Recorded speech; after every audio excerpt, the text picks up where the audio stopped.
تو سب سے پہلا ڈی تھا ڈریم. آپ نے خواب دیکھا کہ مجھے ایک ایسی زندگی, یہ بھی زندگی ہوتی ہے, خواب دیکھا کہ یہ بھی ایک زندگی ہے. Then next the Dzire.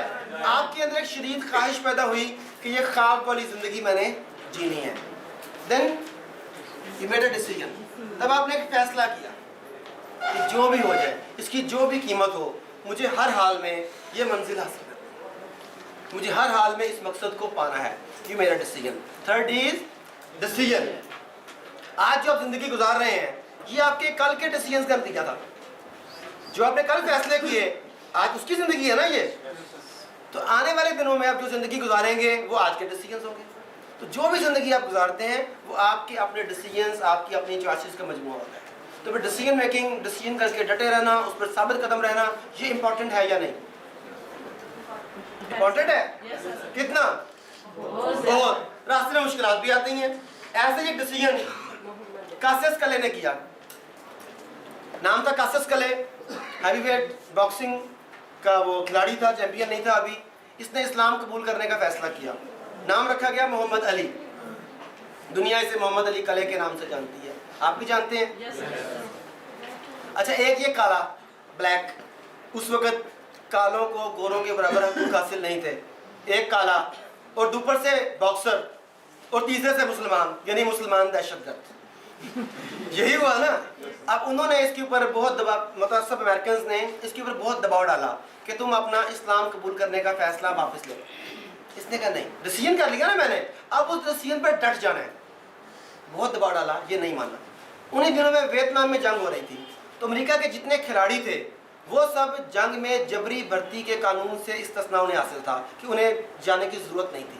Americans نے اس کا استثناء ختم کر دیا اور اسے کہا کہ تم ویتنام میں جا کے لڑو. اس نے کہا کہ آپ کی یہ جنگ انسانیت کے اور اخلاقی قدروں کے خلاف ہے, میں یہ جنگ نہیں لڑوں گا. انہوں نے اسٹیٹ آرڈر, اس نے کہا میں نہیں مانتا. انہوں نے جیل میں ڈال دیا. اس کا باکسنگ کا لائسنس کینسل کر دیا.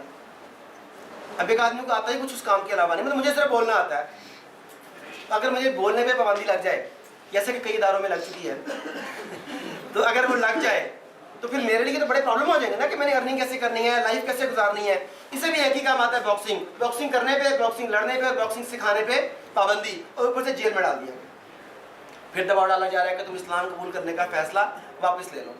یہ کہتا ہے نہیں, جو کہہ دیا سو کہہ دیا, یہی کرنا ہے. لیکن جیل میں ڈال کے بھی امریکنز کے جذبہ انتقام کو تسکین نہیں ملی. انہوں نے کہا اسے اور زیادہ کوئی ذلیل کیا جائے. تقریباً جب 6 مہینے ہوئے تو امریکہ کی ایک اسٹیٹ, غالباً کیلیفورنیا میں, انہوں نے عارضی طور پر محمد علی کلے کا باکسنگ کا لائسنس بحال کیا اور محمد علی کلے کو جیل میں آفر پہنچائی کہ ورلڈ ہیوی ویٹ چیمپئن سونی لسٹن سے تمہارا مقابلہ رکھا جا سکتا ہے. کیلیفورنیا میں تمہارا لائسنس بحال کر دیا گیا ہے. اگر تم سونی لسٹن, جو اس وقت کا heavyweight world boxing champion تھا, اگر تم اس سے لڑنے کے لیے تیار ہو تو بولو. اب اسے آتا ہی کچھ نہیں اور وہ کیا کرے. اس نے کہا ٹھیک ہے لڑ لیتا ہوں. 6 مہینے جیل میں, نہ خوراک صحیح طریقے سے کھائی, نہ ٹریننگ کی, نہ باکسنگ کی پریکٹس کی, کچھ بھی نہیں کیا. جیل سے نکلا, مقابلہ لڑنے چلا گیا. تقریباً 2 کروڑ لوگوں نے وہ مقابلہ لائیو دیکھا. مقابلہ شروع ہوا. آج بھی باکسنگ کے مقابلے وہ روایتی طریقے سے ہوتے ہیں کہ وہاں پہ خاتون نے اس میں ہاتھ میں راؤنڈ 1 راؤنڈ 2 پکڑ کے پہلے چکر لگاتی ہے. پھر جیسا اسکول میں گھنٹی نہیں پہلے ہوتی, ٹن ٹن وہ گھنٹی بجتی تھی پیریڈ کی, وہ راؤنڈ 1 ٹن, پھر 2 راؤنڈ ٹن, ایسے ہوتا ہے. مقابلے کی گھنٹی بجی ٹن. جن لوگوں نے وہ گھنٹی بجتے ہوئے دیکھی وہ مقابلہ نہیں دیکھ سکے. جنہوں نے مقابلہ دیکھا وہ گھنٹی بجتے ہوئے نہیں دے سکے. ہوا یہ کہ یہاں سے اس نے وہ ٹن کیا, ادھر سے محمد علی نے پنچ مارا. پہلا ہی پنچ اتنے زبردست طریقے سے اس کے ایسے حصے پر لگا جسم کے منہ کے کہ وہ ناک آؤٹ ہو گیا. 1 سیکنڈ میں ناک آؤٹ, 1 سیکنڈ میں مقابلہ ختم. اگلے دن اخباروں میں خبر لگی مقابلہ فکس تھا, جوا ہوا ہے. یہ کیسے ہو سکتا ہے کہ ایک آدمی 6 مہینے جیل میں رہے, کھانا صحیح نہ کھائے, ٹریننگ نہ کرے, اس کا استاد وہاں پہ موجود نہیں ہے, اور وہ آگے 1 سیکنڈ میں مقابلہ ختم, وہ بھی world heavyweight boxing champion. Impossible. انہوں نے چند ہفتوں کے بعد ایک اور امریکہ کے معروف باکسر کے ساتھ اس کا مقابلہ رکھوایا کہ اب اس سے لڑو. اس نے کہا ٹھیک ہے. رنگ میں گیا تو محمد علی کلے کو اپنے اوپر اعتماد تھا. اس نے باکسر کو اسیس کر لیا کہ یہ ٹھیک ہے, میں اسے لڑ سکتا ہوں. تو محمد علی کلے نے اسے مارنا شروع کیا. پہلے راؤنڈ سے لے کر 15ویں راؤنڈ تک محمد علی اسے مارتا رہا. اس کی پسلیاں توڑ دی, ناک کی ہڈی توڑ دی, جبڑا توڑ دیا, دان توڑ دیے, کونی توڑ دی, اسے جسم کے بے شمار اسے توڑ دیے, مگر ایسی جگہ پر پنچ نہیں مارا جس سے وہ ناک آؤٹ ہو جاتا.